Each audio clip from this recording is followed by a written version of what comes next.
This may be a strange question, but I'm finding it difficult to come up with ways to actually use my fountain pens on a regular basis. I'm not a student, so I don't take notes during the day. I attempted to keep a journal, but I found I just couldn't come up with things to write about. I'm just a normal guy with a normal job who loves fountain pens. That's cool, man. I do keep an ink journal and a pen journal, but those only get used when I load up a new ink or buy a new pen. If possible, can you give me any tips on ways to actually put my pens to use, such as alternative types of journals or etc.? Etc. I love what you're doing with Goulet pens and Ink Nouveau. Keep up the great work. Well, thank you very much. And don't get discouraged, okay? I got some cool ideas for you. I wanted to put your question early on, so I knew definitely have time to get to it. So it's cool what you're doing in an ink journal. That's definitely one thing that you can do. That's awesome. If you like to do any kind of drawing or sketching, that's really fun, especially if you get like a flex pen or anything with italic, you know, a different kind of nib. That can be really fun. If you're not into drawing and you really want to stick to writing, transcribing can be a good way to get to use your pens, and it can also be kind of a therapeutic thing. So from a religious standpoint, if you have any scripture or any, you know, that type of writing, you can always transcribe that stuff. If you have any inspiring quotes, like any motivational type stuff or, you know, founding fathers type things, if you want to, you know, transcribe any famous letters or maybe documents like the Constitution or anything like that that kind of motivates you, that can be really cool too. And not only are you using your pens and getting some good practice in, but you can also kind of, you know, stimulate your mind at the same time as to whatever you're transcribing. So that's kind of neat. You can do correspondence, you know, write a love letter to somebody that you haven't written a letter to in a really long time, or just write a letter to a really good friend telling them, you know, what's going on lately, or, you know, so you can kind of take it to another level from just journaling and keeping it personal. If you write a letter to somebody, you'd be amazed sometimes what kind of reaction you can get just because people don't really do that anymore. It's really kind of neat. You know, you can do pen reviews. You know, if you're inclined in that way, if you have any photographic skills or if you have any video skills, you know, a good example is sbrebrown on YouTube. He started out just as an enthusiast and shot a couple of videos just with some pens that he had laying around. And as it turns out, he really enjoyed doing it. And now, you know, he's got a bigger following on YouTube than I do. So there you go. What are you going to do? So, you know, congrats to him. But, you know, anybody could do that. So that's an idea.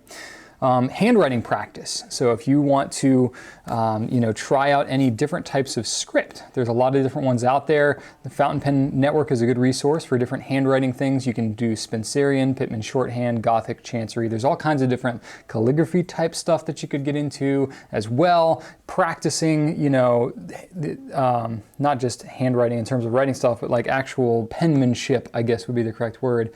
That is a cool way to get to use your pens as well. NaNoWriMo, that's going on this month. If you have any inclination towards authorship, you can always write some short stories, or you can do poetry, any of that type of stuff. Not on quite a grand scale as a project scale as all these other things. If you're just, you know, looking for daily things. For me personally, I like to do a daily to-do list, and I use all kinds of technology. You know, I've got a laptop, I've got iPad, iPhone, and all that kind of good stuff. And that's all great, but for me personally, I still really enjoy doing a manual to-do list every day, just of the top 5 or 6 things that I need to do that day. I write it out by hand every day. And something about just writing it down, and then when I accomplish it, I cross it out. It's much more satisfying to me to cross it out than it is to check a box or hit a button on my phone or whatever. I really like writing it out, so that's something. And like grocery lists and stuff like that, it's another idea. If I ever have any, you know, quick ideas or stuff like that, you know, when I have ideas for putting videos together or anything like that, I'll usually lay that out by hand. So that's an opportunity right there. And then the last one I have, if you know, are in a work setting and you're ever trying to do any kind of brainstorming or you're trying to come up with any ideas, there's this concept called mind mapping. Okay, and so this is something I learned from David Allen's book of Getting Things Done. Mind mapping is basically when you have a project or you have any kind of idea that you're trying to solidify.